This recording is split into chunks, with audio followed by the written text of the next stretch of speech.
أعوذ بالله من الشيطان الرجيم. بسم الله الرحمن الرحيم.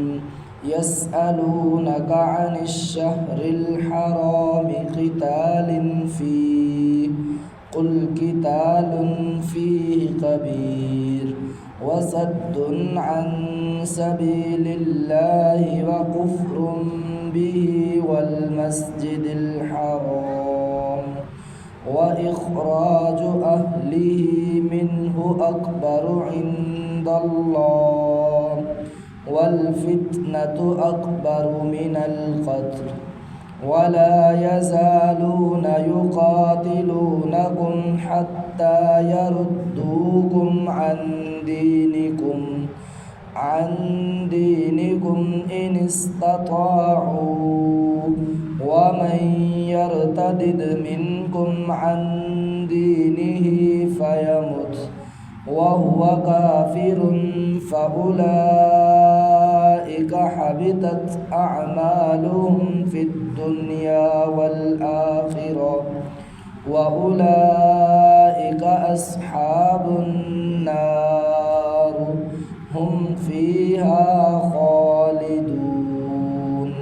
صدق اللہ العظیم. ترجمہ: یسألونک عن الشہر الحرام قتال فیہ. آپ سے اے نبی جی آپ سے سوال کرتے ہیں اشہر الحرم میں قتال کے بارے میں. قل قتال فیہ کبیر. آپ فرما دیجئے کہ اس ماہ میں قتال کرنا بہت بڑا جرم ہے. وصد عن سبیل اللہ والمسجد الحرام. اور اللہ تعالیٰ کے راستے میں روکنا اور اس سے انکار کرنا اور مسجد حرام میں جانے سے روکنا. وإخراج أهله منه أكبر عند اللہ. اور مسجد حرام میں رہنے والے لوگوں کو وہاں سے نکالنا اکبر عند اللہ، اللہ تعالیٰ کے ہاں اس سے بھی بڑا گناہ ہے. والفتنة أكبر من القتل. اور فتنہ قتل سے بڑھ کر بڑا گناہ ہے. ولا يزالون يقاتلونكم حتى يردوكم عن دينكم إن استطاعوا. اور کافر بارہا اس بات کی کوشش کرتے رہیں گے یہاں تک کہ تم کو اپنے دین سے ہٹا دیں اگر وہ اس بات کی استطاعت رکھتے ہوں. وَمَن يَرْتَدِدْ مِنْكُمْ عَنْ دِينِهِ فَيَمُتْ. اور اگر کوئی شخص مسلمان ہونے کے بعد اپنے دین سے ہٹ جائے وَهُوَ كَافِرٌ. اور ایسی حالت میں اسے موت آئے کہ وہ کافر تھا. فَأُولَئِكَ حَبِطَتْ أَعْمَالُهُمْ فِي الدُّنْيَا وَالْآخِرَةِ. تو ایسے شخص کے اعمال اکارت ہو جائیں گے دنیا اور آخرت میں. وَأُولَئِكَ أَصْحَابُ النَّارِ. اور ایسے لوگ اہل جہنم ہیں. ہم فیہا خالدون. اور ہمیشہ ہمیشہ کے لیے اس میں رہیں گے. یہ ایک واقعہ پیش آیا تھا اور صحابہ کرام کی برات پر اللہ تعالیٰ نے اس آیت کو نازل فرمایا کہ مشرکین کے ساتھ صحابہ کرام کے ایک جھڑپ ہوئی، ایک لڑائی ہوئی تو جس میں ایک مشرک قتل کر دیا گیا. مشرک کو عمر بن حضرمی اس شخص کا نام تھا. وہ مسلمانوں کے ہاتھوں سے، صحابہ کے ہاتھوں سے اس کا قتل ہو گیا. اور جس دن یہ لڑائی ہوئی وہ جمادی الثانی کا آخری 29 تاریخ تھی اور رجب کا مہینہ شروع ہو چکا تھا. لیکن صحابہ کرام کے علم میں یہ بات نہیں تھی کہ رجب کا مہینہ شروع ہو چکا ہے. صحابہ کرام نے اس کو قتل کیا یہ سمجھتے ہوئے کہ جمادی الثانی کی آج 29 تاریخ ہے. تو دور جہالت میں اور کافی پہلے سے یہ بات چلتی آ رہی ہے کہ 4 مہینے اشہر الحرم اس میں قتال کرنا، ایک دوسرے کو مارنا، جنگ کرنا وہ حرام تھا. تو یہ جو رجب کا مہینہ وہ بھی انہی اشہر الحرم کے مہینے میں تھا. تو جب اس مشرک کا قتل ہوا تو وہ مشرکین نبی کریم صلی اللہ علیہ وسلم کے پاس آئے اور آ کر کے نبی کریم صلی اللہ علیہ وسلم سے انہوں نے کہا کہ ہمیشہ سے یہ بات چلتی آ رہی ہے کہ اشہر الحرم کے مہینے میں قتال حرام ہے، قتل نہیں کیا جاتا. تو لیکن آپ کے صحابہ نے ہمارے ایک آدمی کو اشہر الحرم میں حرمت والی والے مہینے میں قتل کر دیا تو کیا آپ نے اس کی اجازت دے دی یا یہ قتل کرنا جائز قرار دیا گیا، حالانکہ یہ تو حرام ہے؟ تو یہ جب آ کر نبی کریم صلی اللہ علیہ وسلم سے سوال کیا تو نبی کریم صلی اللہ علیہ وسلم نے اس پر سکوت اختیار کیا، تو اس پر اللہ تعالیٰ نے یہ آیت نازل فرمائی یسألونک عن الشہر الحرام قتال فیہ، کہ وہ آپ سے اشہر الحرم میں قتال کے بارے میں سوال کرتے ہیں، قل قتال فیہ کبیر، کہ آپ ان سے فرما دیجئے کہ اس ماہ میں قتال کرنا بڑا جرم ہے۔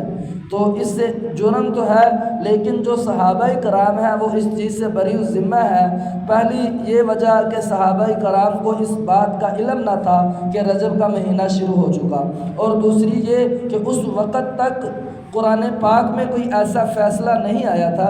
ویسے تو دور جہالت میں یہ چیز تھی کہ اشہر الحرم کا مہینے کا احترام کرتے تھے اور اس میں قتل و قتال نہیں کرتے تھے، لیکن قرآن پاک میں اللہ تعالیٰ نے کوئی آیت نازل نہیں فرمائی تھی ان مہینوں کے بارے میں، تو اس وجہ سے صحابہ کرام نے یہ جو قتل کیا یہ لا علمی کی وجہ سے کیا، علم ہوتے ہوئے نہیں کیا، تو اس وجہ سے صحابہ مجرم نہیں ہے۔ پھر اللہ تعالیٰ نے فرمایا کہ اے نبی جی آپ ان کافروں سے فرما دیجئے وَصَدٌّ عَن سَبِيلِ اللَّهِ، کہ اللہ تعالیٰ کے راستے سے روکنا اور کفر اختیار کرنا، والمسجد الحرام، اور مسجد حرام سے کفر اختیار کرنا، مسجد حرام میں داخل ہونے سے روکنا، وَإِخْرَاجُ أَهْلِهِ، اور جو لوگ مسجد حرام میں رہتے ہیں ان کو وہاں سے نکالنا، اکبر عند اللہ، یہ اس سے بھی بڑا گناہ ہے کہ یہ جو مشرکین یہ جو کام کرتے ہیں کہ اللہ تعالیٰ کے راستے میں جانے سے روکنا یا دین اسلام میں داخل ہونے سے کسی مسلمان کو روکنا، کفر کا اختیار کرنا، مسجد حرام میں خود بھی نہ جانا اور جانے والوں کو بھی روکنا، اور جو لوگ وہاں پر رہ رہے ہیں انہیں وہاں سے نکالنا، اللہ تعالیٰ نے فرمایا کہ یہ سارے کے سارے اس قتل کرنے سے بھی بڑے گناہ ہیں جو تم کرتے ہو، حالانکہ تمہیں تو اپنے اعمال کا تمہیں پتہ نہیں اور مسلمانوں پر اعتراض کر رہے ہو۔ والفتنة اکبر من القتل، اور فتنہ کا پھیلانا یہ قتل سے بھی بڑا گناہ ہے۔ تو یہ ساری باتیں فتنہ ہی ہیں کہ اسلام سے روکنا اور اسی طرح مسجد حرام میں داخل ہونے سے روکنا، کفر اختیار کرنا، مسجد حرام میں رہنے والوں کو وہاں سے نکال دینا، یہ سارا فتنہ پھیلانا ہے۔ اور اللہ تعالیٰ نے فرمایا والفتنة اکبر من القتل، اور فتنہ جو ہے وہ قتل سے بھی بڑا گناہ ہے۔ آگے اللہ تعالیٰ مسلمانوں سے مخاطب ہو کر کے فرما رہے ہیں وَلَا يَزَالُونَ يُقَاتِلُونَكُمْ حَتَّى يَرُدُّوكُمْ عَنْ دِينِكُمْ، کہ اے مسلمانوں یہ بات ذہن میں رکھ لو کہ یہ کافر ہر ممکن کوشش کریں گے کہ تمہیں تمہارے دین سے ہٹا کر دوبارہ کفر میں داخل کر دیں، لیکن الحمدللہ جب ایک مرتبہ انسان اسلام قبول کر لیتا ہے تو وہ اس اسلام کی خوبصورتی کو دیکھتے ہوئے، اسلام میں اللہ تعالیٰ نے اتنا حسن رکھا ہے، اس کو دیکھتے ہوئے وہ اسلام سے ہٹتا نہیں، لیکن پھر بھی اللہ تعالیٰ نے فرمایا کہ یہ کافر ہر ممکن یہ کوشش کریں گے کہ تمہیں تمہارے دین سے ہٹائیں، ان استطاعوا، اگر یہ اس بات کی استعداد رکھتے ہوئے یہ اپنی طرف سے کوشش کریں گے، وَمَن يَرْتَدِدْ مِنْكُمْ عَنْ دِينِهِ، اور اے مسلمانوں یہ بات واضح سن لو کہ اگر کوئی شخص مرتد ہو گیا، یعنی کہ دین اسلام قبول کرنے کے بعد اس نے دین اسلام کو چھوڑ دیا،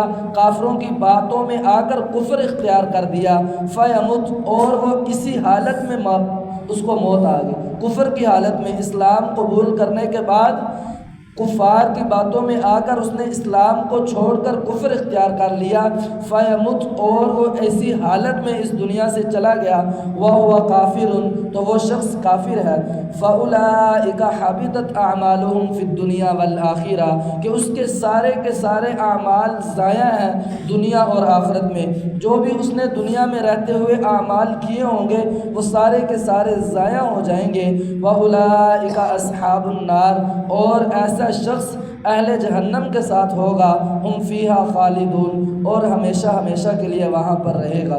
تو یہ اللہ تعالیٰ نے اس آیت میں صحابہ کرام کی برات کو نازل فرما دیا، اور ساتھ ہی مسلمانوں کو بھی اس بات کی تنبیہ کر دی کہ یہ کافر پوری کوشش کریں گے تمہیں دین اسلام سے ہٹانے کی، لیکن تم اپنے دین کو مضبوطی سے پکڑے رکھنا۔ اگر تم نے دین کو چھوڑ دیا اور ایسی حالت میں مر گئے تو پھر تم ہمیشہ ہمیشہ کے لیے جہنم میں جاؤ گے۔ تو اللہ تعالیٰ سے دعا ہے کہ اللہ تعالیٰ ہم سب کو قرآن پاک کو صحیح معنوں میں سمجھنے اور اس پر عمل کرنے کی توفیق عطا فرمائے۔ بسم اللہ الرحمن الرحیم، الحمد للہ رب العالمین والعاقبۃ للمتقین، والصلاة والسلام علی سید الانبیاء والمرسلین، ربنا آتنا فی الدنیا حسنۃ وفی الآخرہ حسنۃ وقنا عذاب النار، رب ارحمہما کما ربیانی صغیرا، وصلی اللہ تعالی علی خیر خلق محمد وعلی آلہ واصحابہ اجمعین برحمتک یا ارحم الراحمین۔